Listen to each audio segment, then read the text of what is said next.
The 4 buckets of research. Yeah. So at Oracle, we harped on these 4 buckets, right? There is a persona type of research. So when you truly understand preparation is the mother of skill. I don't know if you've heard of that one. That's a good one. Say that one more time. Where are the cameras? Over there. Preparation is the mother of skill. Yep. And oh my God, it's not the only thing. And value with anything basically comes down to this.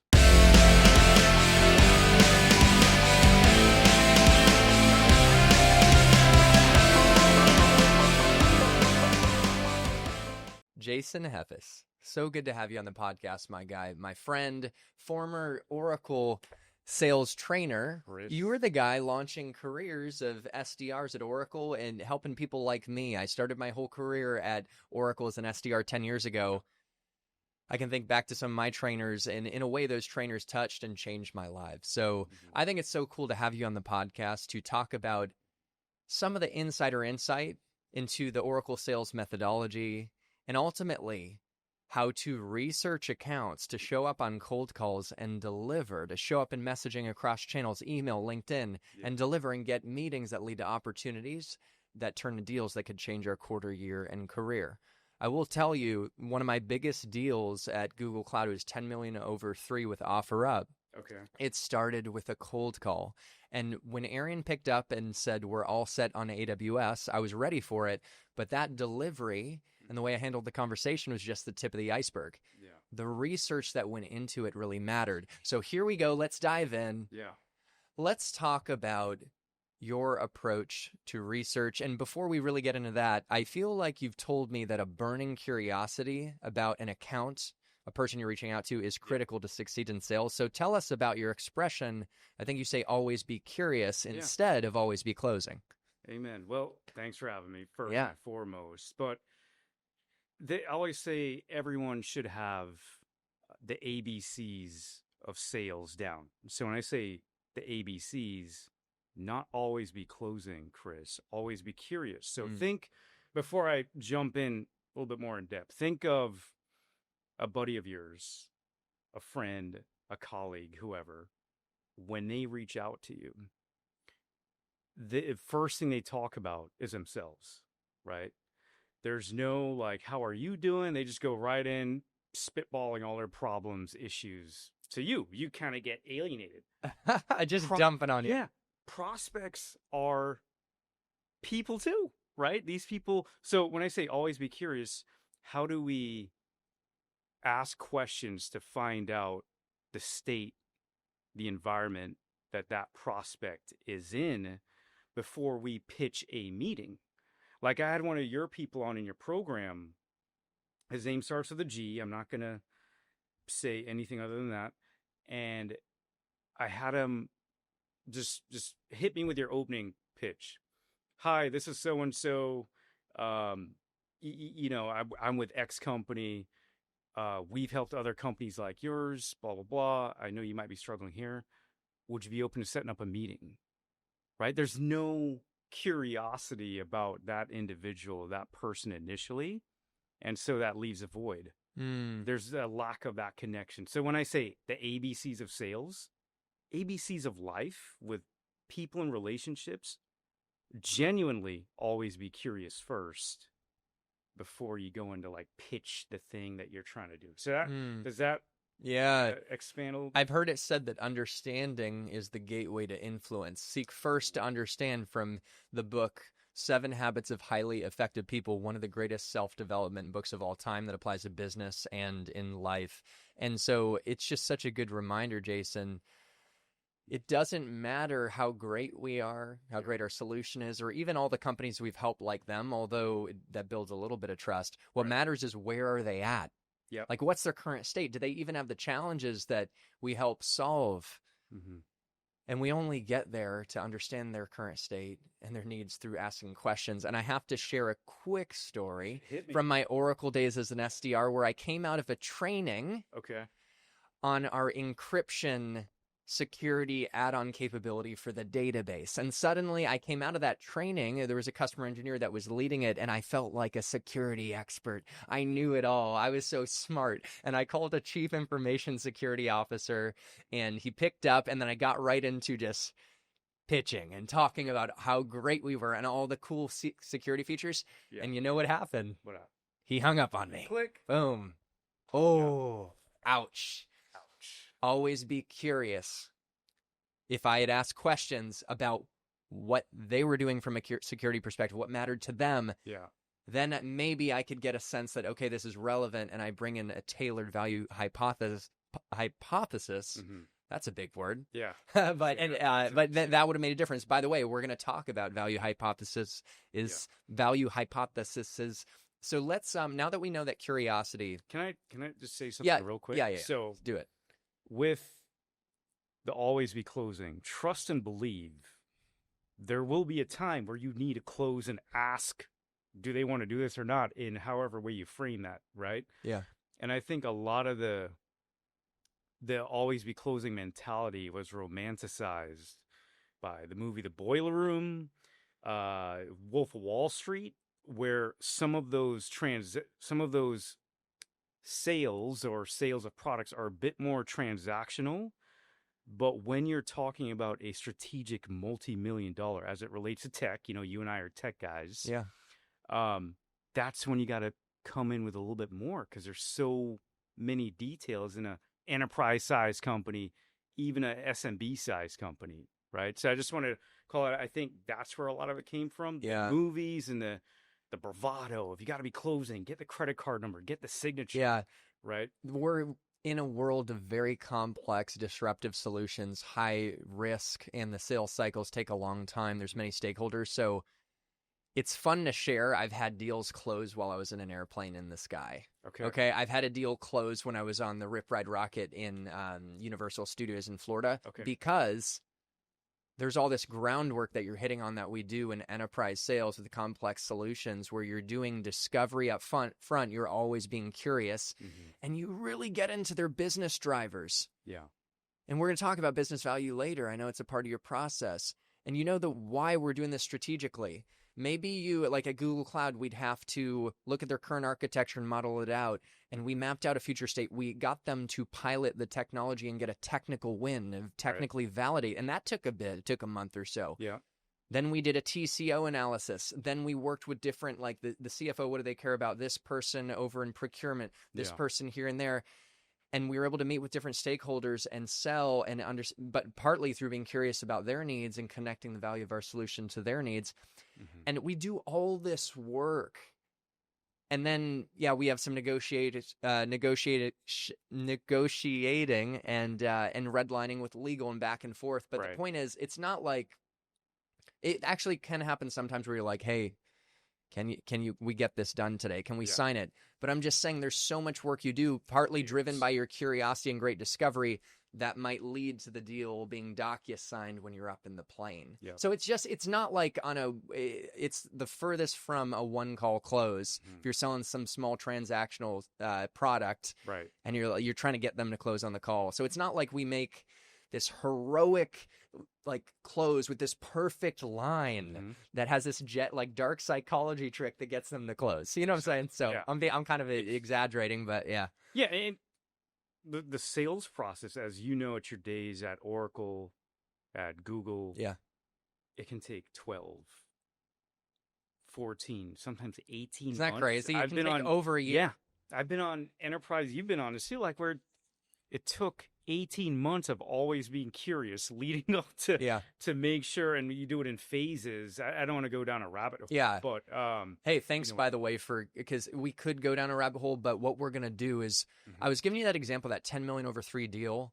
And the tip of the iceberg was how I handled open the call and handled objections. And we're going to talk about that later on as we culminate this conversation. But let's get into what was under the surface of the iceberg, because we know with the iceberg metaphor, you have the tip, but the bulk of the iceberg is underwater. And that's the research and the prep that leads to the value hypothesis you bring to the table. You have a great methodology. I mean, you were at Oracle, man. People loved you. I know it. I saw those pictures of you with your cohort, and you gave them all you got, and you know the methodology. So it's kind of cool to have an insider. Yeah. So what are your steps on when it comes to research? What's your process? Let's start to dig into that. So, like you said, everything starts with preparation. I know you're big on prep too. We talk about it over the phone. What's the old saying? Preparation is the mother of skill. I don't know if you've heard of that one. That's a good one. Say that one more time. Where are the cameras? Over there. Preparation is the mother of skill. Yep. And oh my God, it's not the only thing. You got to connect, right? But if we're looking at value at the end of the day is always your North Star as a rep, as a manager, as a leader, value. So how do you break down how you can articulate and figure out some kind of value you can share? 4 blocks. Everything starts with research. Okay. So research could be combing a 10K. If it's B2G, business to government, going on the website, the government website, the city page, the county page, extracting information, reading industry trends, being in the know, right? Tech sales is an amazing career path where you can make as much as doctors and lawyers without having to cut anyone open or work ungodly hours. Looking back 10 years later, having personally started out in tech sales at Oracle, then moved to Google Cloud and a startup, and now fully launching into entrepreneurship, I can say with confidence that tech sales transformed my life through the income that it produced, the skill development, the connections, and the self-development that I unlocked along the journey. If you're someone who wants to strategically build your own 6-figure tech sales career without wasting valuable time and earnings potential, then consider Tech Sales Accelerator and our 12-week programs as your blueprint. Our partners are breaking in and crushing quota at top companies like Oracle, Google Cloud, VMware, and Salesforce, leveraging our in-depth video content, one-on-one coaching, community, and network access. And we'd love to partner with you too to accelerate your own success on this path. If you'd like to learn more about Tech Sales Accelerator and our programs, then feel welcome to book time at my Calendly link, linked in the description of this video, and we'll walk you through all the details. Or just download my free cold calling system that's going to help you crush the phones quickly, also linked in the description of this video. All right, let's get back to the episode. Okay, and I want to go a little deeper on the research. Let's riff on it because I know we've got the other phases, but you mentioned the 10K. Oh my gosh, if you're covering a public company that has a 10K, an annual report where they report on their business objectives, the risk factors is a gold mine in there. When I was at Oracle, I had a mentor, Steve DeFusco. Shout out to Steve DeFusco. He would show me his $1 million W-2. To think that you can make $1 million at Oracle, like that's the amazing like upside of this path. Yeah. And he told me the risk factors are the greatest fears of the CFO. Steve had so many good questions. So it's funny how now 10 years later I still quote him. But imagine that. You find the greatest fears of the CFO and the risk factors. I think of like one time a company that I was reaching out to in my Google Cloud days. They mentioned they were a software analytics or call analytics software company. Okay. In the risk factors, they mentioned concentration risk on one cloud platform. I knew who it was. They're on AWS. But they were worried. In their 10K, they mentioned that fear of, oh, we're all invested in one platform, and if there are issues with the platform, we're screwed. They didn't say it that way. And I was able to connect to Google Cloud's multi-cloud approach and giving them options and reducing that risk. So that's one example of going into a 10K, like you said, and finding a pain point at the strategic organizational level, and then to be able to feed that in your messaging to a prospect and show them you did your homework, it's powerful. What about press releases? You know, the latest news. So like, anything else you'd add, like the company, and I nerd out on this, man, and like the company's website, look at their mission, their values. What about the persona, the individual? What do you do there? Is anything else you want to add on like tactically research? Yeah, so all good points. And on the 10K, I want to double back real quick. One thing I've always taught when I was at Oracle as a facilitator is if it's a publicly traded company, like you said, the risks, tons of risk. It's like a treasure trove, right? So control, find, type in risk. And like I did one, I was doing a class it was actually for field reps at Oracle. I help SDRs and I help field reps. No way. You're working with the field reps too, man. More in the prospecting stuff, right? Hey, by the way, this is so cool.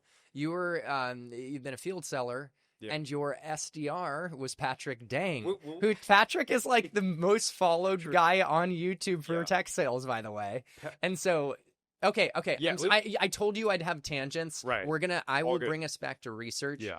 but give me a lesson Mhm. on, and I'm kind of projecting what I learned from you about him, but on mindset, because I think there were some things he did Mhm. Yeah, so that, shout out to Patrick Dang. Patrick, if you're watching, love your tenacity. So real quick, Patrick was an SDR at Oracle, and there were a couple of us that leveraged him. And then he got promoted to an AE cool. where he absolutely crushed it, right? And to mindset, I remember one of the things I'd walk over to his cubicle and Patrick would have all of these affirmations all over his cubicle, like, I'll be undaunted, I'm unstoppable. Mm, I don't remember verbatim what that they fires were. me up, dude. Yeah, but Like, his entire cubicle would be covered in affirmations printed out. And now, where's Patrick Dang today? Probably the top sales trainer for SDRs or content creator, sales yeah, trainer, several 100,000 coaching. followers. He Yeah, is the leader in our space, and now he's coaching people to build their own online businesses. But yeah. and he's built an unbelievable lifestyle, and it's just amazing, dude. Because like I've been doing this YouTube thing for 4 years. Mm-hmm. And we're about 6,580 subscribers. Is very good, right? Yeah. And yet, this guy took it to 200K plus. Yeah. And so I just really have a respect for him. And it's just so cool to hear, one, that he was your SDR, and two, you shared an insider insight on his mindset. Yeah. That, I mean, the mind is a flexible mirror, and when we shift it, it opens up a world of possibility, man. And so if we can even take that away from this conversation to the audience, write down some of your affirmations. It's not woo-woo. It works. Yeah. So it's only woo-woo if you don't execute on it. Like when you're undaunted and you do things that you're continuously accomplishing certain things that you're checking boxes. Like the act of accomplishing like we know this, like when you do, that's when you start to build confidence and competence, even if it may not be perfect. You had a good saying. What was the saying? You had texted me. Sloppy, messy action. Action is the answer. But I will tell you, I'm just going to riff. It's like you and I have conversations one-off as I'm building Tech Sales Accelerator, and thank you for being a key part of it and coaching our members and bringing your insider perspective, man. It's awesome. But there are days I feel self-doubt. I don't see my big vision, which is massive. I don't feel it, but I act anyways, And so maybe the undaunted and all these things, like you look at the affirmations, you remind yourself, but the ultimate proof that you believe you are what you say you are and what you will become is your action. Amen. And so it's like, cheers to sloppy action, messy action, because it's going to be imperfect. By the way, tying it into cold calling, especially with cold calling. Yeah. When you say to these SDRs, when you're coming into the role, like we're going to get back into research and you apply these principles, but then make calls and fail forward, right? Is there anything you'd say on the mindset of like how, like just getting in the arena as a cold caller? So I still remember to this day, one of the SDRs, I forget her name, but she came to me.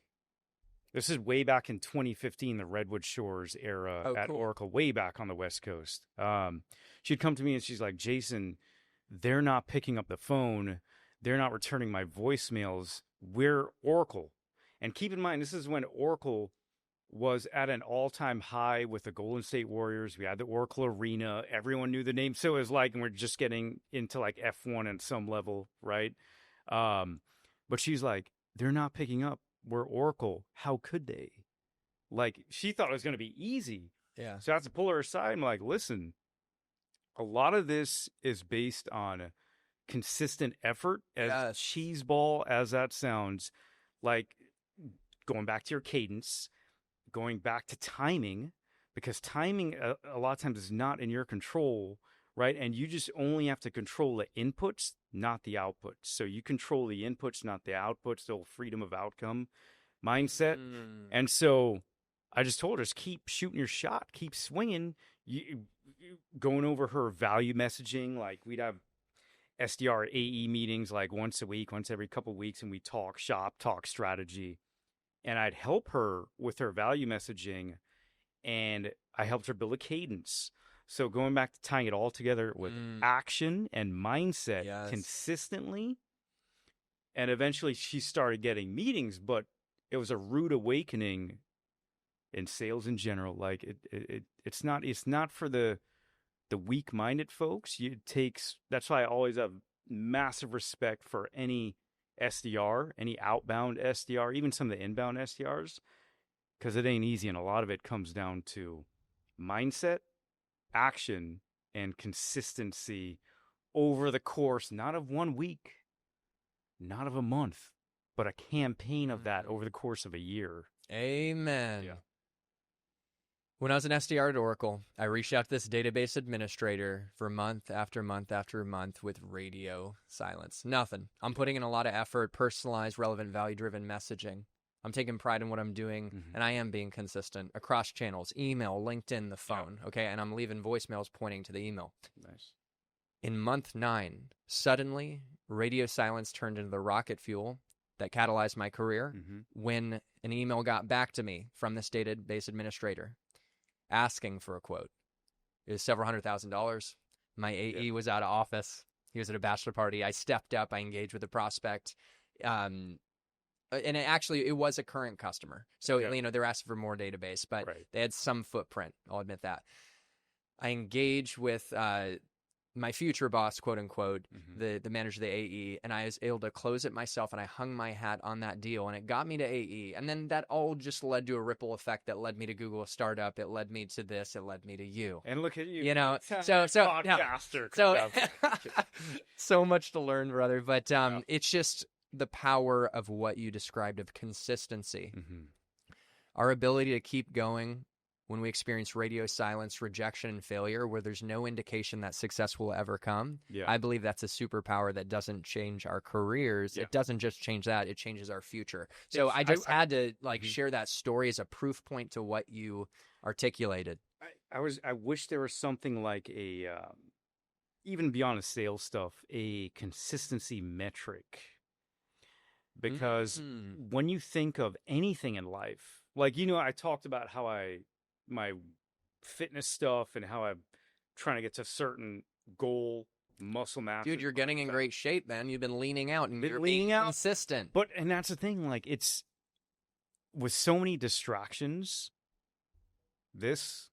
right? Dude. I think in the future, the top reps, the top folks in the business space will be those people that can really limit the distractions and lock in. Because, like, even at home when we're working from home, you take breaks, but this can suck you in. There's so many distractions. So when you can build that wiring or part of your approach in time blocking or whatever and eliminating all distractions, the people that will be the most successful are the ones that can genuinely, truly eliminate distractions. It's so easy to get caught up. So I have to riff on that with one more story, and then I'll bring us back to research, and we'll kind of go down that path. But that's what's fun about these conversations is stories pop up. But one of my good friends is Trent Dressel. Like Patrick Dangy is a good following. He's about 50,000 subscribers on YouTube. So he's become a good friend. He was at Qualtrics. Now he's over at Deal. Top AE, but he became known for cold calling. Like he'd made like 60,000 calls, and I get to witness him and experience him. But he is a machine, and talk about eliminating the distraction of the phone. No one's perfect, but I notice, like, I hang out with him, and he really sets it aside. I know as a part of his daily routine, he gets his calls in, and he is just freaking consistent like a machine every day, putting in work, making the calls, sending the touch points, running the discovery calls, and he really manages his technology, and that's why he's getting ahead. He closed $1 million deal. He's one of the top performers at Deal. And so you're exactly right. A superpower that will separate ourselves from our competition in a modern world that's so distracted is our ability to focus and be consistent over time. Now, let's go back to research. We were hitting at a high level that research is fundamental to being able to deliver value in conversations and open up opportunities that lead to deals. And we can look at the 10K. You gave some great insights on how to get into it. We can look at the latest news and compelling events. And I do feel like, okay, that someone got a funding round. They had an acquisition. There's a new chief technology officer that was hired. These are compelling events that we can reference that might introduce a need for our solution, and the messaging is going to be relevant. So that's a little bit into like, why does research matter? Yeah. But let's keep us rolling from the research. You've got other stages.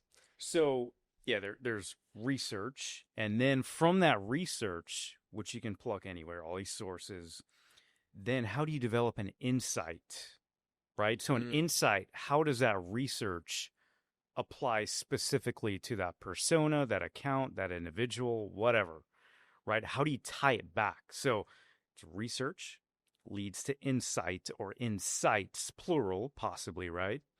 Which leads to value. How do you take the insights and help share, articulate it into value for that specific prospect or customer?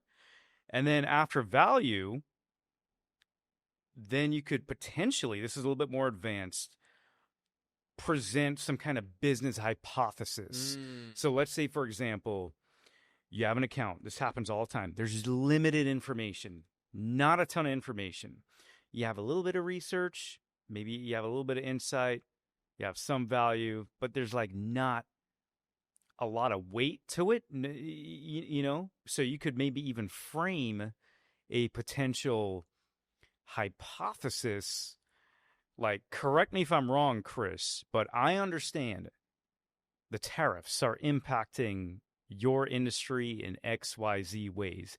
I know, but real high chance that y'all are struggling to manage some of these uptick in costs. Could you kind of walk? See, that's kind of like a hypothesis, and you frame it first. Can you walk me through how you're managing that? And you're being a little bit assumptive, but you're showing you put in work. You're immersing yourself in their industry. You're a trusted advisor. I love that example, brother. And then you get an open-ended question. And here's the thing. What you did is you brought what's called a risky gift. Okay. And it's this is a term. This is a term. Let me explain. And I love this concept. This is from like a management consultant that I had on the podcast. That he's an author. And he advises top companies, and he talks about bringing a risky gift, which is the value hypothesis you're describing. Yeah. It's risky in that you might be wrong, but the gift is that like it's an insight. It's a a potential way that you might be able to help the prospect, and making an effort to put yourself in their shoes and understand what they're struggling with. And it's generous. It's showing you care at the end of the day. You put in work. You want to bring value. You're curious to do so. And it's risky. Again, I'm repeating myself because you might be wrong, but the beauty of the risky gift is that you build influence either way. If you're on the nail and you get it right, you build a lot of trust and they open up. If you're wrong, they'll often correct you.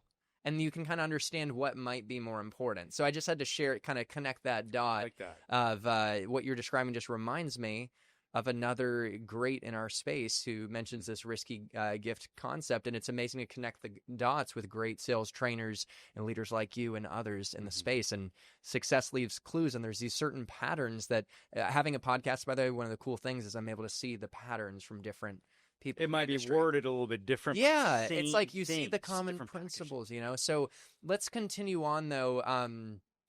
What more might you add? Is there anything more you might add when we come from research to insight to what was next? Value, and then what was the final thing? Value, business hypothesis. Right. Is there anything else you want to add on either insight, because you already framed it up well, value and business hypothesis? You want to give another example? I mean, take this where you may. Research, I'll break it down. Like, I want to focus on like the types of research. I don't know if you're teeing up that one up. Yeah. In a nutshell. Yes, let's do that. The types, buckets of research. The 4 buckets of research. Yeah. So at Oracle, we harped on these 4 buckets, right? There is a persona type of research. So when you truly understand the day-to-day grind, issues, struggles of a CIO, CTO, director of IT, CFO, whoever, right? That's one angle you could take initially, right? Then you have the account level.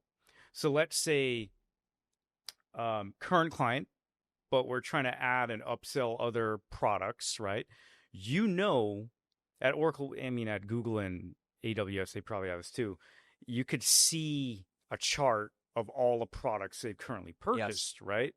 So you have intel on that specific account, not just with the products they have with you, but specific to that account. Yeah. Then you have individual research. So when I say individual, a lot of folks, they leverage LinkedIn to connect and to look at someone's personal. This might date me a little bit, back in the MySpace days. You look at their wall. Yeah. The LinkedIn is like they're essentially their business wall of who they are, where they went to school, blah, blah, blah, blah, blah. So that's more an individual, nuanced type of research. That's a little bit more personable. And then last but not least is a common one, industry. So you could break down, is it healthcare? Is it high tech? Is it oil and gas? There's so many industries. Totally. PubSec. So Yes. those 4 buckets, to recap again in a nutshell: persona, account, individual, and what was And the industry. industry? Yeah, which is The industry is really Yeah. important because companies want to know what their peers in their industry are doing, and they want industry-specific solutions. Mhm. I notice mature companies like Oracle, Google Cloud, AWS, they even segment their sales organizations by industry, and they might even have some like super sellers who would like come from that specific industry. And it like even I remember at Google we had like a specific experts for automotive. That's the cool thing about being at a big company, is eventually you could bring in those resources. But I think I'm just saying the industry bucket's really important. Yeah. If you can speak their language at an industry level, have a relevant trend and insight, and also like of course a great customer story that looks like them in their industry, that's so powerful. So And you're going to stand out. You come in prepared. You're not pitching generic research that every other SDR is pitching because they saw on MSNBC or whatever news outlet, and they're hearing the same thing, right? Yeah. So you're not every Tom, Dick, Harry, Sally, Ted. You know what, man? It's communication that cost you something. You put in some effort to create the messaging, right? But that cost is the investment, the down payment to earn the trust that opens up the meeting that can lead to the opportunity and partnership. Yeah. And so, I think like along with persistence and consistency, focus, curiosity, I guess is showing that we care. I was thinking about my career. I want to make a LinkedIn post out of this. Okay. But if I boil down my actual success, it's not like, although I've had some extraordinary discovery calls and cold calls, it's not one call, but it's this underlying thread of actually freaking caring and being curious and being persistent. Yeah. Am I the most focused? I'm pretty focused. I have a lot of room for improvement there. But yeah, overall I've been focused. So I just think that's the jump off to building a relationship. Like when you come prepared and you genuinely care and you're asking high value questions, which we'll get to, right? I know that's on your docket. Oh yeah. Yeah. You, back to the whole analogy of I think I'd mentioned it, where you got a buddy that's blowing you up. Yeah. And they're just going right into it. Like the research and the questioning shows genuine interest. People see that. They may not consciously tell you they appreciate it, but when you come prepared and they're busy, think about it, you're interrupting a CIO, CTO, they got a meeting, and you're asking generic questions. You know how many times I got the phone hung up on me when I was first starting out selling tech way back in 2015, and they're like, you got to do better than that. You should already know this. Like, I'm insulted. Click. Like, people would get pissed off when I'm asking them generic questions, and I get it. And that's the point of research too, is you're not asking dumb questions. You're coming in there and it's just having that hypothesis though. The whole point is not to be right. It's to earn the trust by showing them you respect the opportunity. Amen. Right. And then all we're trying to do with prospecting, in my mind, is get some dedicated time where we can build a little rapport and actually have a meaningful, authentic conversation to see if there is a fit to solve a problem. That's it. To open up an opportunity, support an initiative. Yeah. And so it's just getting to that place. And so what you're teaching us is so critical to that, man. And we've got a lot that we're going to cover, and I'm just having so much fun in this conversation. It's flying by. So let's see the three buckets of value. Is that the next logical place to go? Because you hit the four buckets of research. Yeah. You know, and now we're trying to connect to value, because at the end of the day, they don't buy fancy encryption or database tuning. Like, I'm thinking back to my Oracle days. They don't buy features and benefits. They don't care about that. They buy things that we need to connect our solution to actual value, solving meaningful business challenges. So that's it's critical. That's all they care about. So tell us about the buckets of value. So first of all, I got to give a shout out. Which camera? Yeah, that's your camera over there. So one of my mentors at Oracle, and he may see this video, Rodney Corbin Sr. He was a facilitator for a while, sold tech for a while. He had a saying that to this day in Oracle's training program is probably still a part of the content that we teach and facilitate. And value with anything basically comes down to this. How can we help you, Mr. and Mrs. Prospect, make money, right, or generate revenue? So that's one. How can we help you save money or save time? That's two.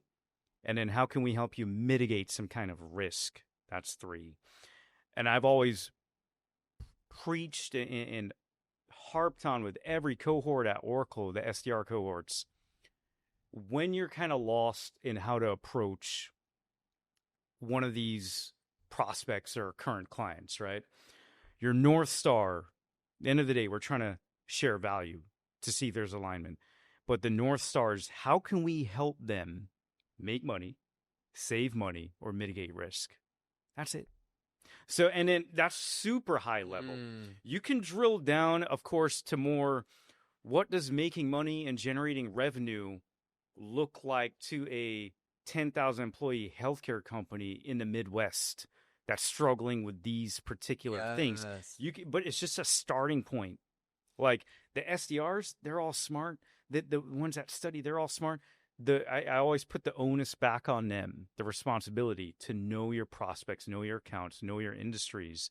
And then from the make money, save money, mitigate risk, you can build on that further with the stuff you know about your persona, the account, the industry, or the individual, back to those research buckets. So at the end of the day, long story long, everything we do is to drive value.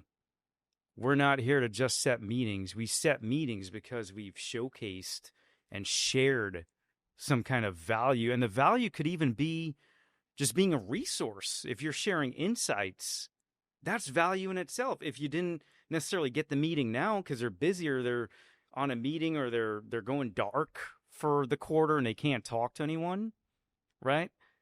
You being the guy or gal or whoever that knows your stuff, and it may not be a good time right now to continue to talk, that is value in itself too. When you come in suited, booted, prepared, knowing the industry back to front, front to back. So anyways, and hey, I'm rambling here. If you know that the prospect's a good fit and it's just not the right time, your ability to follow up with value and share, hey, you know, I thought of you. Here's a case study of a company in your industry that's doing some great things that might be relevant to where you want to be, you know, or here's a recent, some of the latest announcements from Oracle Open World that are relevant to your industry. And so you continue to add value. Or, hey, I saw your post on LinkedIn, and I thought it was so cool that you got promoted in this and that, and thought I'd share this as well. Or like sometimes, though, it's just a personal touch of acknowledgement. And it actually, in that case, it might not be you're sharing value of a case study, but there's moments too in your follow-ups to show you actually just care about them, and like you're thoughtful. And so and I'll never forget, I didn't expect to tell this story, but it's a quick one.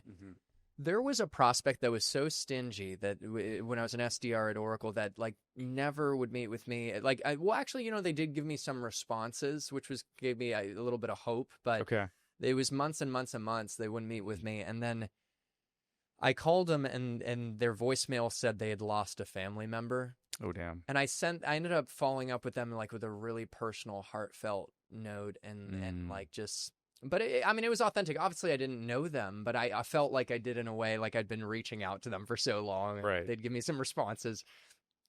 And there was something about the no, it was actually genuine.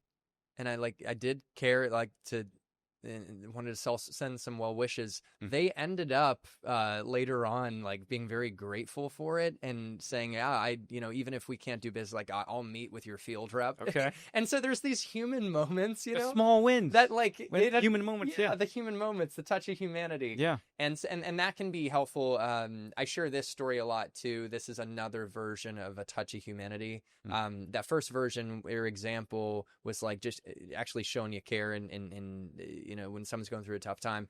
But with HEB, I finally got a meeting after 6 months. They're a $40 billion company, our local grocery chain. I got it with a middle manager in analytics, but still, like a good meeting. And I followed up essentially saying something like this: hey, Sumit, I've been following up now for 6 months, and I hope it shows you that you're a priority for me. I love to be able to point back to the fact that I've been following up for so long and wearing it as a badge of honor to show, like, I actually care, I do want to connect with you. And, it doesn't matter if we're the best MSP, managed service provider, the best solutions. None of that matters if you don't actually like me and we can't build a relationship. So can I take you to lunch? And if at the end of that you feel I wasted your time or you don't like me, you can tell me to take a hike and I will. And so that's also another version of what I call a touch of humanity, because it's like, okay, we're never going to do business if you don't like me. People buy from people they like. Let's spend some time.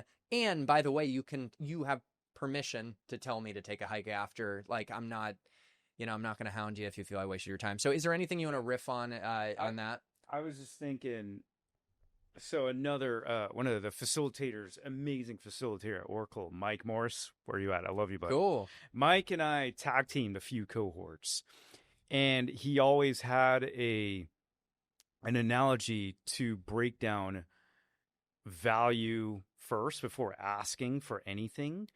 And he called it the value piggy bank. Ooh, so stay with me here. I like that. So before you make a withdrawal on your bank account, what action would you have had to have taken before you're asking for something? You need to invest. I'd put money in. Yeah, deposit.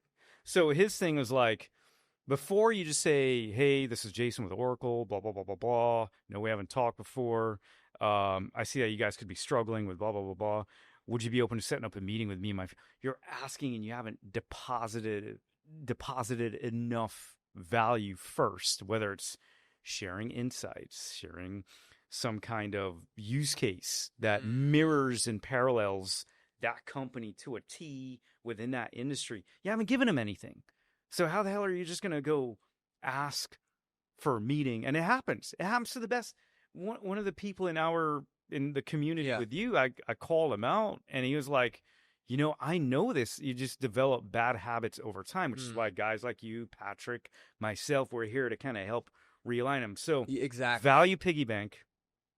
You got to make deposits first before you start asking for things, asking for details. So that was something that was just a simple way to remind myself with anything, even beyond tech. In relationships, and everything in life you and I talk about is relationships, man. All opportunities are tied to people. My mentor, Tom Singer, told me that.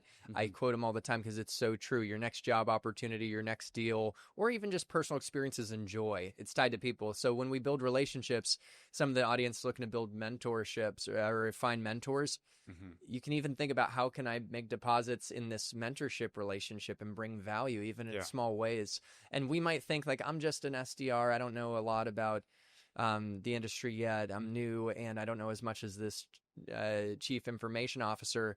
But you'd surprise yourself at, like, if you put in some work, you can gain an insight, you can gain a relevant customer story, you can bring that to the table. You can see that here's a great way to make deposits, man, that it just hit me over the past months, that LinkedIn allows us to pay attention. It's an investment, paying attention. Attention's a currency. And we do that by leaving a thoughtful comment on an executive's post. Now, assuming like this specific executive is actually active on LinkedIn, but some of these executives, including, I just interviewed the chief growth officer at Orem. He was, we were here yesterday, actually. It's so cool.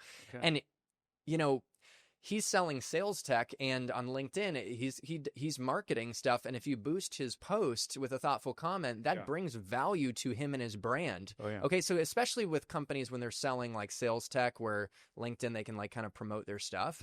Like, you have an opportunity to pay attention and make a deposit, so that when you send the LinkedIn request, they're more likely to accept. When you reach out, you're already a little more familiar because they see Jason actually left a thoughtful comment. He like reshared something. So I had to throw that in because it's been on my mind lately. And I also did a It's almost sorry to cut you. No, you're Chris. good. It's almost like you're making a deposit, even beyond the business stuff, into the relationship. Because if you know, for example, if you're tied to that account and you know they're on a contract with AWS, Databricks, Oracle, whoever for the next 3 years, you should still reach out time to time and drop nuggets of value because they'll remember that. And you build a relationship and you keep the line of connection. So I just love how you framed the making deposits, paying attention into the human relationship beyond the business stuff, dude. Okay. And so I realize we need to go on a cold call crash course and talk about questions and your vision to round out, because time flies, and I think we're already on the hour, and I would want to do, I can't believe it, I'd want to do like 2 hours. Gosh, this is too good, man. But we've had like even your specific piggy bank insight, you're sharing insights from yourself and other top trainers at Oracle. That's so cool. You know, people don't get to hear that. So it's so helpful. All right. Let's just do a cold call crash course real quick for opener, like maybe framing value. And we don't have to be perfect with it, but let's see what flows. And maybe we'll talk about an objection in theory or an example, and high impact questions, just maybe 1 or 2 examples so the audience can take that home with them, and then talk about what's next for you. So like with an opener, just how do you think about it? Do you keep it simple? Like, and what does it look like? It's like, hey, I'll give an example. Hey, Jason, this is Chris calling from Oracle, probably caught you in the middle of something, but do you have a minute for me to share a story of another pharmaceutical company in your industry and some of the results they achieved? How would you coach me up on that? Is that okay? I kind of made that up on the spot to shift to offering an insight. And so I do like asking for permission to earn the time, but I'm piquing like curiosity that, okay, I'm going to share a relevant story, but what would you do? And so this is a common pitfall for a lot of reps, not only in tech, but just sales in general. You're already asking a yes/no question out the gate. No. Right? And without adding much of value. I'm not saying you got to give like a diatribe. Okay, give me something, then that's cool, right? And here's the thing, there's no silver bullet. There are times that will work, and asking for permission does tend to work, and some people might want to hear the story, but I like where your head's at, man. And that's the whole point of this channel, is we get different perspectives. So what would your opener look like that instead is open-ended? So let's back up for a sec. I'll tie it all together. Sales is psychology, right? We all know this. Sales is psychology, no matter how we cut it. One of the things we harped on, or we showcased when I was at Oracle, were overcoming 5 instinctive questions, like stranger danger. Cool. You know, who are you? Where are you calling from? Why is this on my calendar? Why are you calling me now? Should we even be having this conversation? Like, there's 5 things that go off initially. So there's a framework. I don't want to go too deep, that we harped on in how we overcame each of those barriers, and you hit a couple of them. Like, who are you? Yeah. So, hi, Chris. This is Jason with Oracle. I know we haven't talked before, and this isn't on your calendar, so I just want to pump the brakes here. But the reason why I'm reaching out, and I felt compelled to reach out, because here's what's going on in your industry right now. And correct me if I'm wrong, if you're being impacted or not. With the recent shifts in regulations in this industry, a lot of our clients, they're struggling to, maintain this part of their ecosystem or whatever. Yeah, right? But you're inserting, let's just say, a challenge that a lot of people are facing in their industry. Right. And you frame it, and then you bring it back to them. Like, I was just curious, how were you all handling this? Open-ended. Yes, open-ended. How are you Right. handling it? How are you managing it? I Exactly. really love that. So That type that, of question, the yeah. open-ended question like that is surefire. And that's just Use like a that. high level of me Yes. just riffing. End of the day, What you're right. Like silver bullet, there is no silver bullet, but you're trying to increase probability. Yeah, and But so what you were doing there though is you were gaining, you brought the insight forward. Okay? So very cool. And so you gave us an example of an insight. yeah, It's funny, when we first met for coffee, you hit me with, I did an opener, of course. So we're like sales nerds and we love coaching people. Yeah. So it's like we did a role play and you hit me with no. Like, I was like, I get it, you're busy, but I'm curious, would it make sense for me to just tell you why I'm reaching out to you specifically right now, so you can decide if it even makes sense for us ever to talk again? Or like I did something like that, but I like that you gave that example to me of like just a flat out hard no. yeah. Right? You're going to get that. So it's like, I guess you asked, how are you managing this? Like, and they might say, oh, it's not interested, or but it's just there's a really strong like objection, Right. like they just firm Yeah, not and interested, yeah. or hey, do you have a minute, was mine, and there's no. Okay, and so any thoughts though on, and I gave an example of how you might handle it. Partly you I mean, as a seller, you got to hang in there, and sometimes regardless of saying the perfect lines, you're gonna get hung up on anyways. Oh yeah. But any thoughts on when you get these like shut down early, how to handle that? So, are you like objections or just shut down? Like in general? like we have two objections here actually, like because there's nuance to each one. Yeah. One, it's like, hey, I do my permission-based opener. Do you have a minute for me to share a story of another pharmaceutical company or industry and the results? How I said the results they're achieving. I actually might say like how we help them save $50,000. Right. And like that actually would be a little more compelling a result. And then you say no. And then I gave my example, which I could say again, and then you could riff on it or just tell me how you might handle it. Your call. Dealer's choice. So, I mean, you could reframe. There's another framework where it's almost like you echo back, even though you hear the no. It's a framework called search. We hit it at Oracle a lot, like silence, echo, ask, respond, and check before proceeding. So you could go silent. So it sounds like this is not a priority to save money, and it may be being allocated elsewhere. Question mark, inflection. And I'm like, no, that's not what I'm saying. And then you kind of like that. Get them to engage. So it's kind of like you reframe the no by echoing, and you give them the space to come in and correct you or open up. Like, well, you know what? It's funny, you mentioned the savings of the 50 grand or whatever, pharmaceuticals or whatever it was. But we've actually, and it just gets them. It's not saying it's going to work every time, but it's better than just hanging up the phone. You're staying in the pocket, I agree. I think that's really great. And so imagine then that's great for the no. And so imagine that I'm not interested. Yeah. So it sounds like, saving money isn't a current priority for you right now. Like you could just even say that. You could. But the idea is, so it sounds like you're guessing X isn't a priority. That's a good way to handle it. Another way I do, I'm not interested, is like, I get it. You're probably busy. I know your job isn't to help a salesperson like me, but are you saying you're not interested because you already know about our company and what we do and you don't think we can help? Exactly. Or saving money isn't a priority right now, or you're just trying to get me off the phone. And if it's the latter, that's okay. I've already been fired 5 times today. Like fired meaning hung up. And so that is another version too of kind of what you were doing. It's an accusation audit where we're hazarding a guess on what's going on in their mind. Yeah. And like the risky gift, when we bring a value hypothesis, we may be right, and that builds trust. And if we're wrong, they can at least correct us. Exactly. So anyways, all right. How about this? Yeah. One more objection that we can look at. Okay. And then an example of powerful questions.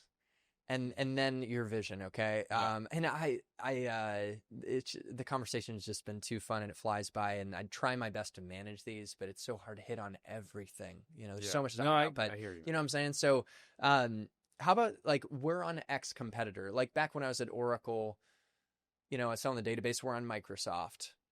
just a high level, your high level thoughts, I can riff with you too on it. So you're saying you're on X competitor, and Yeah, that's an objection that all types of people are going to run into. Like, yeah, regardless if they sell, they have competitors getting the job done for their prospects. First thing, love that. That's a common one. Never call their baby ugly. We've heard it a million times, right? We don't know the dynamics with the relationships with that company, if they know the person personally. So I've always erred on the side of congratulating that they've invested in something to help alleviate. But it's almost like, so y'all are using Microsoft? Great. I understand they do some good things over there. Totally get it, right? But here's where I felt compelled to call you. We've actually been doing things, and you kind of like congratulate them on them using Microsoft, Google, whoever. You're not going to say, oh, they're trash. They had an outage here. You don't want to do that. You don't want to, like, basic stuff, right? And it's almost like you're reframing it where you bring a wrinkle, a use case. And this is where use cases or stories, win stories, can come into play, where you share something specific to that account. Yes. That they know, and they know that maybe you don't know, but you're sharing it to them, and you share the art of the possible and how we at Oracle or Google, whoever, recently helped that company address some of those gaps. And that's what the whole conversation be framed about. I think it's great that you're with them. I think it's always good to keep things honest and sharp. So that's like one of the things at a super high level I've always, like, how would I put this? Not educated, but coached reps on. You don't want to just go in and say, oh, that product is trash. You don't want to be defensive, because that shows you're so attached to the outcome, and puts off red flags in the mind of the prospect. You're right. You don't want to be defensive. You don't want to be defensive, but this is where use cases, win stories, whatever you want to call them, can soften that ease into opening up a potential meeting. Yes. Like, so in those scenarios, I've always leaned on use cases that's specific to that industry, that parallels that prospect or client, if it's available, obviously, to kind of help offset and get them like, all right, we're with Microsoft, but I'm listening. Right. So what are your thoughts? Yeah, exactly. I'm going to share one story, and then we'll get to powerful questions.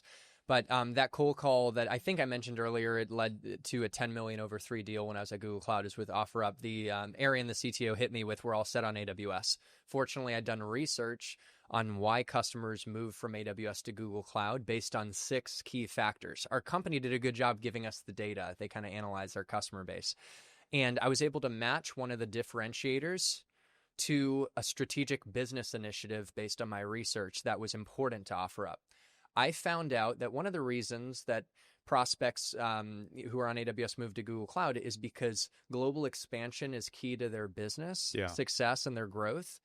And it turned out that Google Cloud had a differentiated approach to our global fiber network that led to more seamless global expansion. It led to avoiding missed transactions and costly hiccups. And so that, in a way, I was able to connect a differentiator around our network to an initiative that OfferUp had on global expansion. Our network actually mattered for them, and it would lead to avoiding outages. So at a high level, hopefully that makes sense. And here's what I said, how it translated to what I said. Mm-hmm.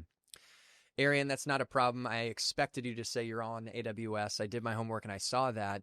They're a great platform. In fact, they invented the infrastructure market, and they're very reliable. Mm-hmm. However, when I looked at the data on why AWS customers move to Google Cloud, one of the key reasons is when global expansion is key to their business growth. And I was just reading your press release, and it mentioned global expansion as a top priority. The reason that customers like Home Depot move to us when global expansion is key to their strategy is because we have a differentiated approach to our proprietary fiber network.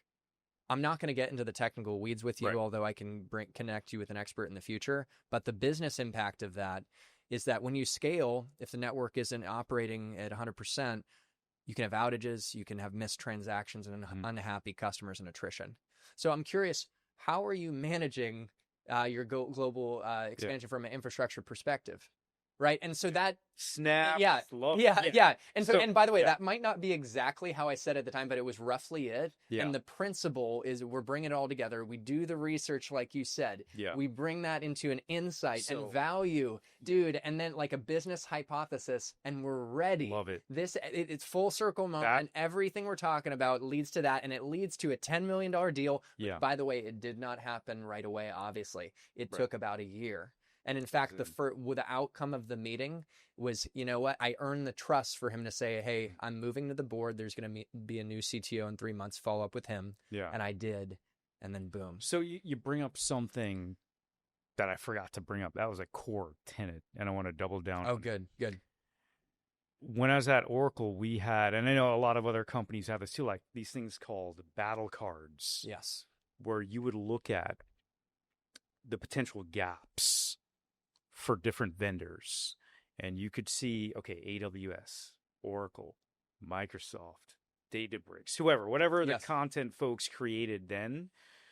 And you would leverage that like how you did with the connection or and it's almost like you're, I shouldn't say the word, I hate that term, laying a trap, but you're having them reach the conclusion to themselves out of curiosity, that potential, by framing a potential gap that but you're not bringing it up in their current system, but you're dropping it in the value of you addressing that gap because you know what your product does. So that's something I know a lot of SDRs, when we'd coach them up, there's so many different ways to skin a cat, but the objection, going back to the competition, knowing the competition and knowing the gaps without calling the competition trap. Yes, you're right. You can't call the baby ugly. That expression is important. You don't want to make the person who probably made the decision to invest in that technology feel bad, like they have a regret, right? So what you said, like, hey, they're actually pretty solid. They're doing good things. And I said that too.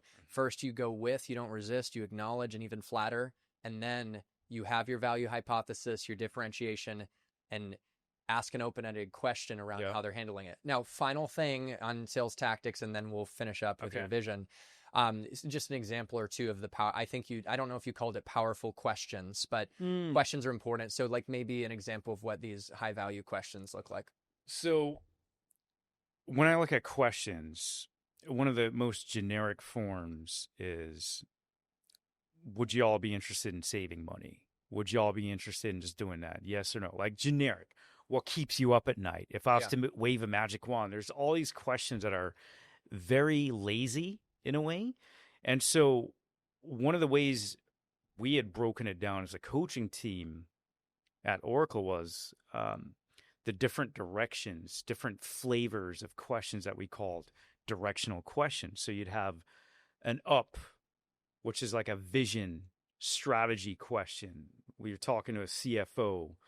So strategically over the next 2 years, going through this merger and acquisition, how do you see yourself bringing in or doing XYZ project that I read about? Is that a phase? Like, it's a very strategic, high level question, right? To certain personas. Then you have very specific, granular, detailed questions, which might resonate more with like a more techie director of IT type person around their environment. The licenses, like you need to understand those specific nuanced details, right? The current state. Exactly. And then you have what we called impact questions. Oh. So impact as in a negative impact and a positive impact.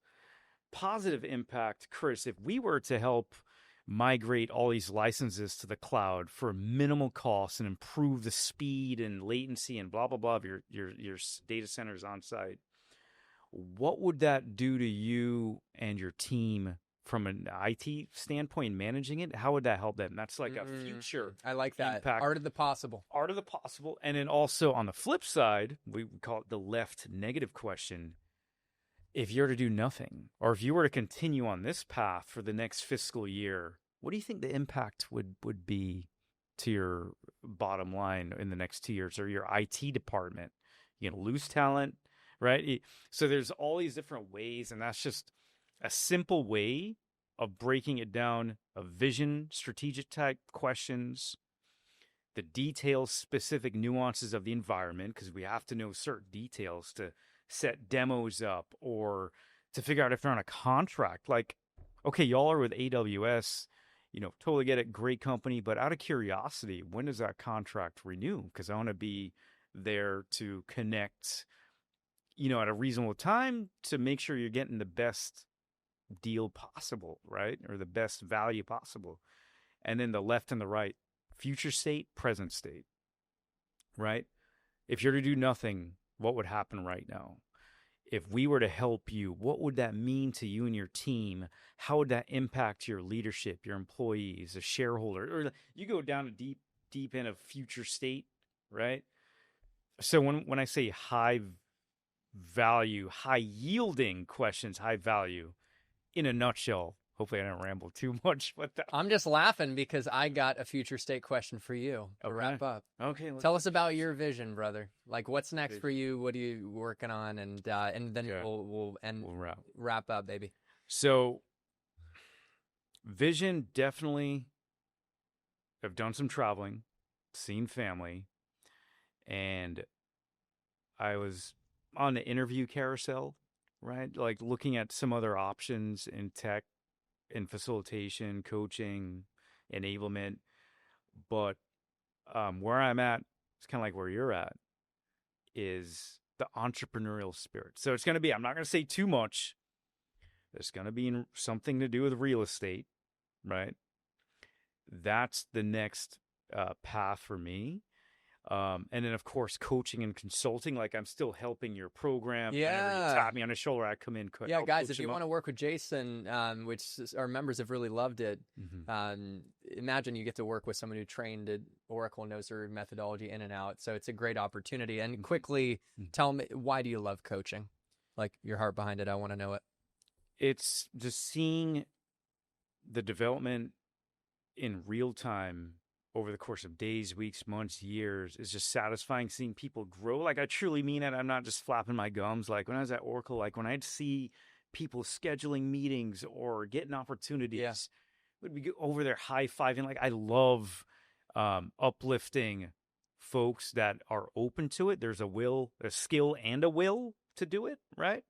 It just satisfies. I don't want to get too mushy, but it just satisfies something deep within me that I'm making a dent in the world, whether it's uplifting my nieces and nephews to help them helping develop SDRs, helping field reps look at some things from a different perspective. There's just something satisfying in seeing people develop, grow, and achieve their dreams.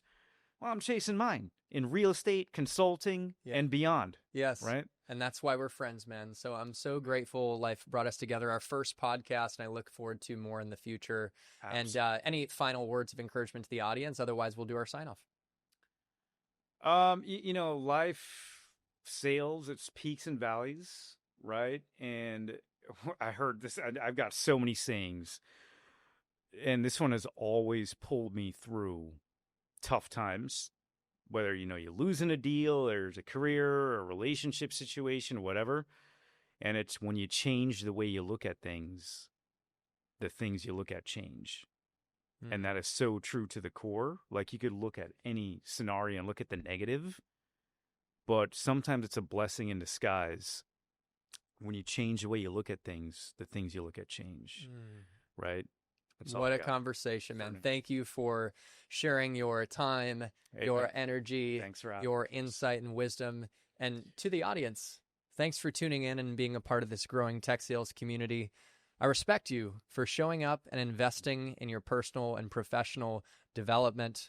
May you stay persistent, curious, and care about what you do and the people in your life. And to your success in tech sales and in life, happy selling and happy living. And we'll see you in the next one.